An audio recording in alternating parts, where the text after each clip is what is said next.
Hello' students, তো ৰিজাল্টৰ বিষয়ে আমাৰ এডুকেশ্যন মিনিষ্টাৰে এতিয়ালৈকে টুইট কৰা নাই একো, কিন্তু ছেবাৰ তৰফৰ পৰা আহিছে এখন বিশেষ ন'টিছ, আৰু ন'টিছখনত লিখা আছে, ইয়াত চোৱা। তো 10 তাৰিখে 10:30 বজাত আমি ৰিজাল্টটো চাব পাৰিম। ইয়াত দিয়া হৈ আছে বিভিন্ন ৱেবছাইটৰ নাম বা এপৰ নাম তলত দিয়া হৈ আছে, যে আমি 10 তাৰিখে মানে আজি 10:30 বজাত কনফাৰ্ম সেইটো যে আমি আজি ৰিজাল্ট চাবলৈ গৈ আছোঁ। তো ইয়াতে তলত দেখিছা ৱেবছাইটবিলাক দিয়া হৈ আছে, ক'ত ক'ত তোমালোকে ৰিজাল্ট চাব পাৰিবা। সোনকালে ৰিজাল্টটো পাবলৈ মই ডেছক্ৰিপশ্যনত এটা এপৰ লিংক দিছোঁ, আছাম ব'ৰ্ড ৰিজাল্ট 2026ৰ।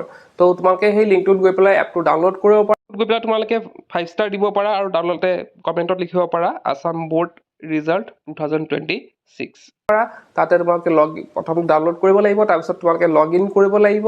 তো তোমালোকে তাতে দেখিবা যে ওপৰত আমাৰ ৰিজাল্টৰ টাইমাৰ দেখুওৱা হৈ আছে, আৰু তলত যদি তোমালোকে আহা তাতে তোমালোকৰ ৰোল নাম্বাৰ দি পেলাই তোমালোকে ৰিজাল্টটো চাব পাৰিবা, যেতিয়া মানে আহিব আৰু চেক ৰিজাল্ট বুলি তাত ক্লিক কৰিলে তোমালোকে নিজৰ ৰিজাল্টটো দেখা পাবা উইথ মাৰ্কশ্বিট।